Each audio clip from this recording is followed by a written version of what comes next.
Hey, it's Eric here at Peachtree Classic Cars with a beautiful 65 Chevrolet C10, big back window, fleet side V8. I'm not exactly sure why the starter's doing that. It's just hanging up just a hair. I'm glad it happened in the video because that's the way it is. That's the way old trucks are happening sometimes, and I don't change my videos when things go wrong. So this is a great truck, really reliable. We've been cranking it up, driving it around the shop. Buddy Frank's been driving around his shop. It's got a 350 V8. She's still warming up. 4-speed Saginaw.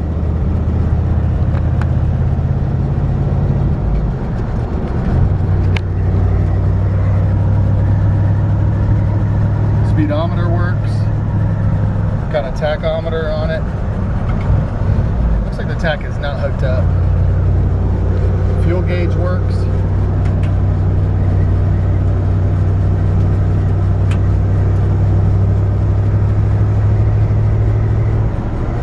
Great driving truck. I forgot to show you I always do my little finger test here. And then here I am braking. I'm not touching the steering wheel while I'm braking. You'll notice it brakes 100% perfectly straight. Didn't turn at all. One of the things that Frank said is when they did this build, they put a car Saginaw 4-speed in it, not a truck. So in other words, it's not a granny gear. It's an actual true 4-speed. A lot of times guys will say their truck is a 4-speed, but it's actually a 3-speed with a granny. Starting off there in a second, but this is a really great driving little truck. Now it doesn't have the emergency brake hooked up, which is pretty common. So I'm gonna see if I can get to a place where it's flat enough where it won't roll, so I can leave the engine running. You can hear that. Got a nice little sounding exhaust. Let's see if I can stop somewhere here where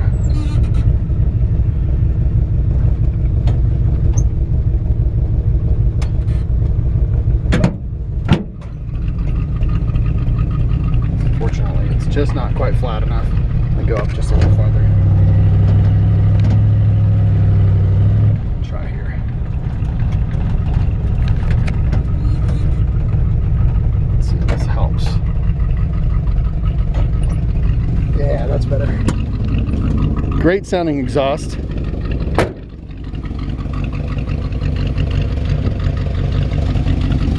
I love this truck. It's got the transporter wheels on it.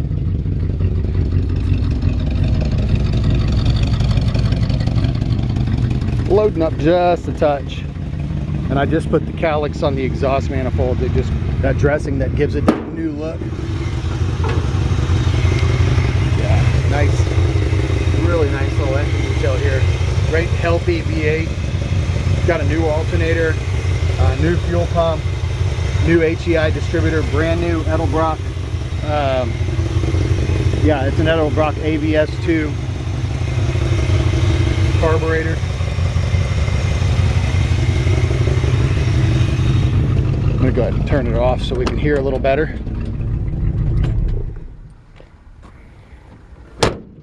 Doors open nice, shut nice, and I would almost be able to call this a rust-free vehicle if it wasn't for this one little spot that I found, but that's okay. We'll find that in just a second.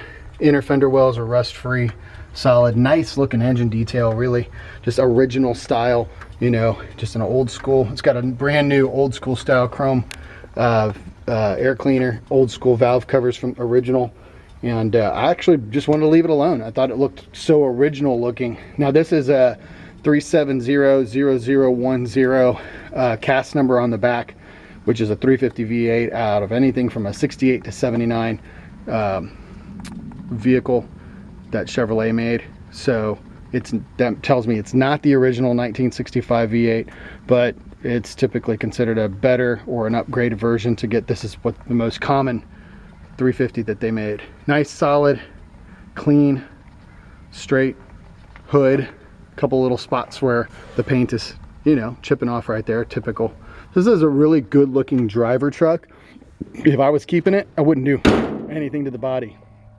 I would just drive it.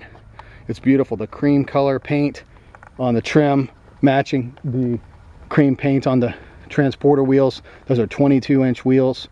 And if you don't know what those are, they put those on Cadillac vehicles, especially when they transport them, because for a long time Cadillacs were getting their wheels stolen off of them while the trucks were parked overnight.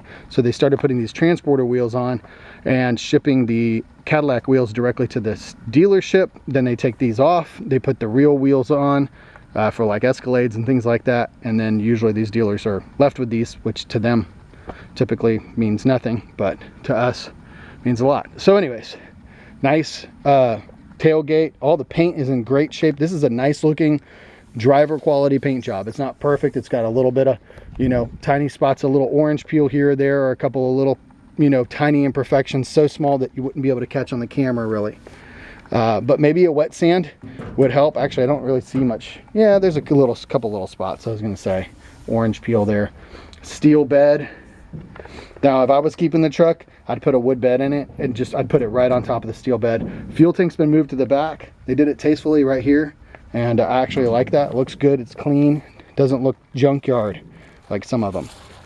Passenger side body, and like I said, the only spot that I saw on the whole truck, and I just, you know, didn't see it worth meriting, is just a couple of tiny little bubbles right here. I'm trying really hard. There you go. If you catch them just right. And that's a common area for rust to happen on these trucks.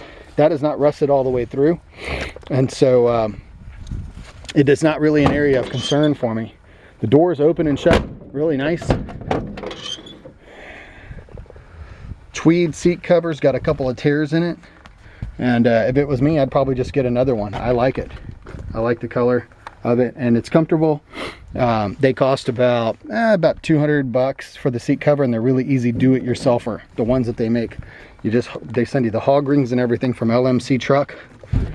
And the cool thing is, like, I'll call this my tall man's package. I'm a 6'3" guy, so I like it when they take the tank out and scoot the seat back a little bit farther. I'm very comfortable riding in this truck. Of course, the seat scoots forward if you're shorter, but if you're a big guy like I am, you really appreciate taking the tank out and scooting the seat back a little bit farther. New carpet, at least however old the carpet is, it still appears to be new. Dash has been all painted new. Sun visors are present. Really pretty door panels. Bottoms of the doors are in great shape. Little spot there. You being super picky.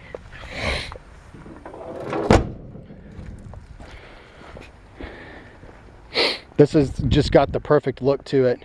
And you know, these are easy trucks to throw an automatic into as well. I've had quite a few guys call me in the past and say, man, I like everything about that truck or car, except that I need an automatic. Not a problem. It's really not that hard to put in. They're not super expensive if you're willing to go, especially with a, you know, well-loved or, you know, used and gone through transmission. They're not expensive. Doing the swap, I kind of like driving the 4-speed. It's fun. It's got plenty of giddy up. One thing I will say that I noticed is that maybe the tires may need to be balanced again. They are, since they are transporters, I don't even know if they balance them from the factory or not. I would say when I noticed when I was driving at higher speeds that it feels just a touch wobbly, you know, more like an out of balance tire. That's exactly what it feels like.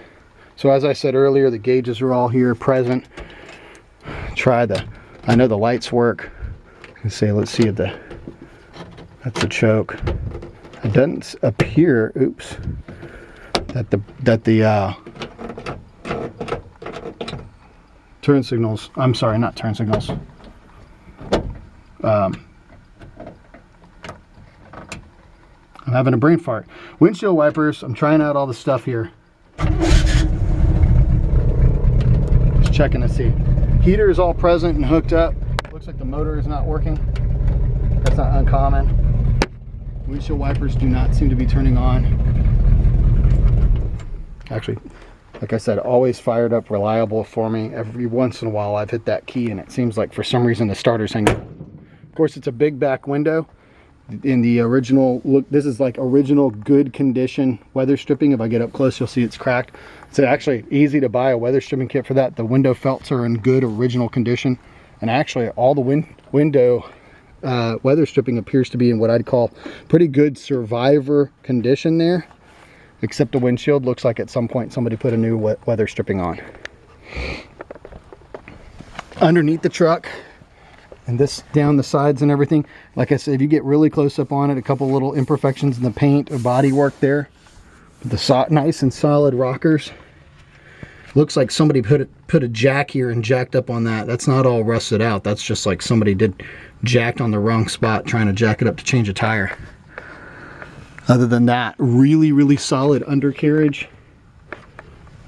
Solid, these are original floor pans.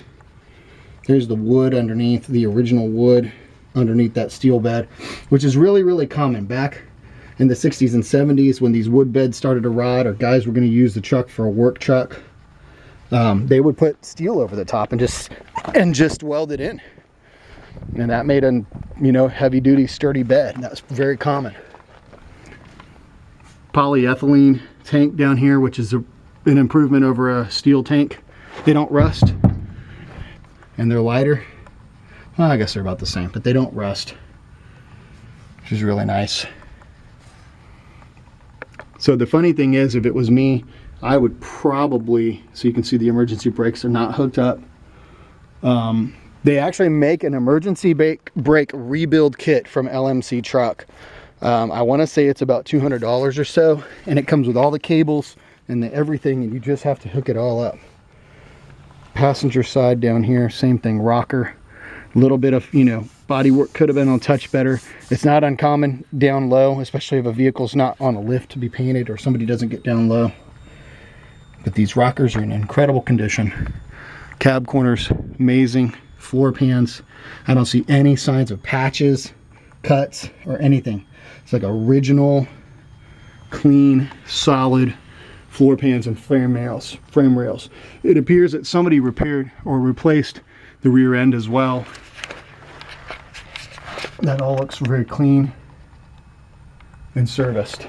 So I think what we have here is extremely reliable 65 C10. Very fun to jump in and drive as it is. And then all the little things you could do to it that anybody would want to do to a vehicle like this. You know, like I said, if it was my truck, personally, I would probably put a wood bed in, and I'd probably put it right over the top of that steel bed. I would recover the seat with another tweed to match. I love the way it looks. I would put a stereo system in it, and probably that's it. I'd probably drive the crap out of it after that. It doesn't need anything else. So anyways, I look forward to hearing from you. I ran a little long on this, but I wanted to be thorough. Give us a call. We're at PeachtreeClassicCars.com.